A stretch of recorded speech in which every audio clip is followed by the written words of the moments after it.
There's a cruel irony in wanting something desperately and then doing everything in your power to prevent yourself from getting it. Maybe you're about to achieve something you've worked toward for years and suddenly you quit. Maybe you meet someone who treats you well and you find reasons to push them away. Maybe you're on the verge of success and you sabotage yourself in ways so subtle you don't even notice until the opportunity is gone. And you're standing in the wreckage of something you destroyed with your own hands, wondering why you keep doing this. Why you're your own worst enemy. Why the person blocking you from the life you want isn't someone else. It's you. And the most confusing part? You're not doing it consciously. You genuinely want the thing. You're just somehow programmed to destroy it the moment it gets close. Maybe you know this pattern. Maybe it's destroying you right now. That sinking recognition that you've done it again. Sabotaged the job, ruined the relationship, abandoned the goal right before you could achieve it. And everyone else thinks you're lazy or afraid or just don't want it badly enough. But that's not true. You want it more than anything. You're just being operated by something deeper than want. Something that believes success is dangerous, that good things are threats, that getting what you desire means something terrible will happen. So you protect yourself by destroying it first, before it can destroy you, before you can be exposed as the fraud you believe you are, before someone discovers you're not actually worthy of the thing you almost had. Most people think self-sabotage is about fear of failure, about not being confident enough, about needing to work harder or believe in yourself more. But psychology reveals something far more devastating. Self-sabotage isn't fear of failure, it's fear of success. Because success means visibility, means being seen, means stepping into a version of yourself you've never been before, means leaving behind the familiar identity and becoming someone you don't know how to be. And your nervous system? It treats unknown as dangerous, even when the unknown is good, even when it's everything you've been working toward. Your brain would rather keep you in familiar suffering than risk unfamiliar success. Because familiar suffering is predictable. You know how to survive that. You don't know how to survive being someone who succeeds. Here's the part that makes high achievers uncomfortable. The people who self-sabotage most are often the ones with the most potential. The ones who could actually make it. Because low-stakes failure doesn't require sabotage. If you're not close to success, there's nothing to destroy. Self-sabotage shows up when you're close, when the dream is almost real, when success is no longer hypothetical but imminent. That's when the terror spikes. That's when your subconscious goes into protection mode. And protection, in this case, means destroying the thing before it destroys you. Before you're exposed, before you fail publicly, before you discover you can't handle what you thought you wanted. Think about the last time you sabotaged something important. What was happening right before? Were you getting close to achievement? Was someone starting to see you? Was success becoming real instead of just possible? That's the trigger. Not the failure itself, the proximity to success. Because success requires you to update your identity, to see yourself differently. And if your core identity is built on being struggling, being unworthy, being the person who almost makes it but never quite does, then actually succeeding creates crisis. It contradicts everything you believe about who you are. So your subconscious intervenes, creates a crisis before the identity crisis, sabotages the opportunity to preserve the familiar sense of self, even when that self is painful, even when you consciously hate it, because your brain prioritizes consistency over happiness. This doesn't come from nowhere. It's built from experiences where success was dangerous, The child whose parents felt threatened by their achievements learned that being successful means being alone. That outshining your caregivers means losing them. So the subconscious learned success equals abandonment. Stay small to stay connected. The child who was punished for being visible, for standing out, for being too much learned that success draws dangerous attention. That being seen means being attacked. So they learned to hide, to fail, to stay beneath the radar where it's safe.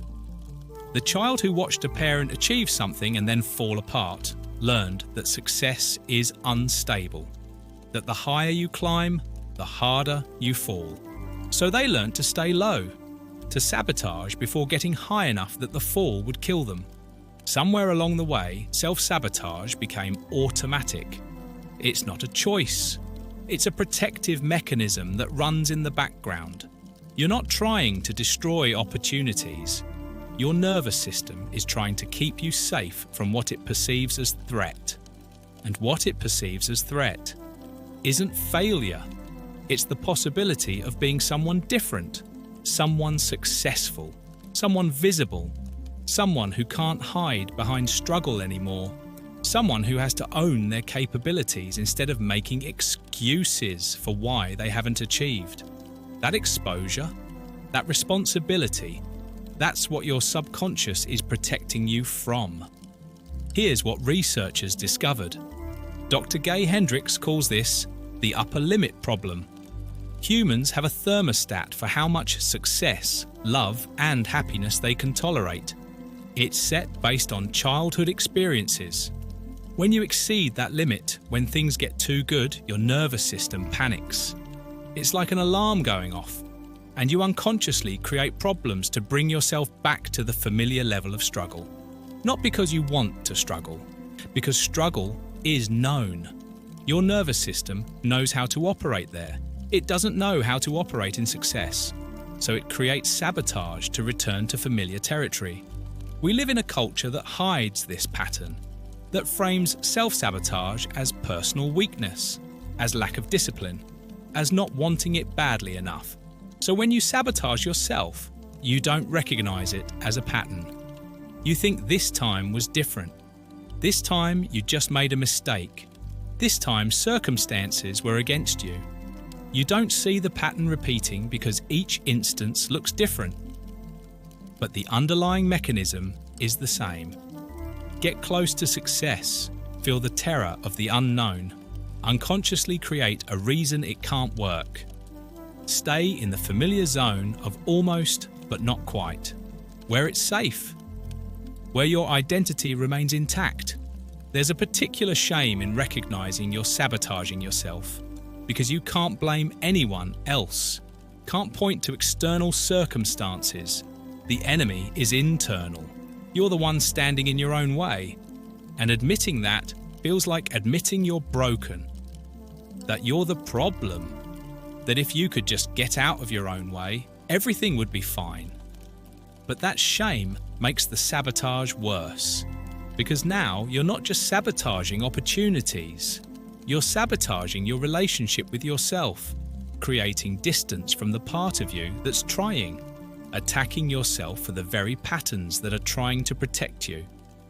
Behind every act of self-sabotage is a part of you that believes it's keeping you safe, that knows something terrible will happen if you succeed, that's operating from old information but believes it's current. And you can't just override that part. Can't just decide to stop sabotaging. You have to understand what it's protecting you from, what story it believes about what success will cost, what it thinks will happen if you actually get what you want. Because until you identify the underlying fear, the sabotage will continue. Different forms maybe, more subtle perhaps, but the pattern persists. Here's where understanding becomes intervention. If you want to stop self-sabotaging, you need to catch it happening. And that requires awareness. Notice the pattern. Notice that right before something good happens, you create a crisis. Notice that when someone gets close, you push them away. Notice that when success is imminent, you suddenly can't function. The sabotage isn't random, it's predictable. And once you see the pattern, you can start to interrupt it. Ask yourself what you're afraid will happen if you succeed. Not what you think you should be afraid of, what your body believes, what your subconscious is protecting you from. Write it down. If I succeed, I'll be alone. If I'm visible, I'll be attacked. If I'm happy, something terrible will happen. If I get what I want, I won't be able to handle keeping it. Those fears might sound irrational, but they're real to the part of you doing the sabotaging, and that part needs compassion, not criticism. Separate past from present. The circumstances that made success dangerous in your childhood don't exist anymore. The people who punished your visibility aren't in your life now. The environment that required you to stay small has changed. Your nervous system doesn't know that. It's still operating from old programming, so you have to teach it. Through new experiences, through succeeding in small ways and proving to yourself you survive, through being visible and discovering you're not destroyed, through creating evidence that success is safe now, even if it wasn't then. Build tolerance for success. Start with amounts of success you can tolerate, small wins, moments of visibility, brief periods of things going well, and practice staying there, without creating a crisis, without sabotaging, just sitting with things being good, with being seen, with achieving something meaningful. Your nervous system needs to learn that success won't kill you, and it learns through experience, not through logic. Get support, therapy to understand the underlying patterns, accountability to catch yourself sabotaging. Someone who can point out when you're creating problems right before success, because you can't always see it yourself. The sabotage is unconscious. You need external eyes to help you recognize when it's happening. And practice self-compassion. You're not sabotaging because you're broken. You're sabotaging because part of you is trying to protect you. That part is confused about what's dangerous, operating from outdated information. But it's not malicious. It's not trying to ruin your life. It's trying to save it using the only strategies it knows. And that part deserves compassion, not contempt. There will still be moments when you sabotage, when you're on the verge of something good and you destroy it, when you catch yourself doing it and can't stop. That's decades of programming. It doesn't disappear because you're aware of it, but awareness is the beginning. Each time you catch it, you're building capacity to interrupt it, to choose differently next time. But there will also come a moment when you're about to sabotage and you pause. When you feel the urge to create a crisis and you recognize it. When success is getting close and instead of destroying it, you breathe. You sit with the discomfort of things going well. You tolerate being visible without creating problems. You let yourself have what you've been working toward, and nothing terrible happens. You don't get abandoned. You don't get attacked. You just succeed, and you're still you, still intact, still safe. And you realize that all those years of sabotaging weren't protecting you. They were preventing you from living fully, from achieving what you're capable of, from discovering you can handle success, that you deserve it, that becoming someone who succeeds doesn't mean losing yourself. It means finding yourself, the version that was always capable, just afraid, just operating from programming that said success was dangerous when actually staying small was what was killing you.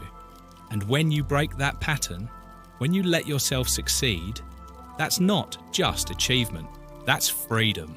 Freedom from the part of you that believed you had to fail to be safe. And that freedom, that's worth every uncomfortable moment of learning to tolerate your own success.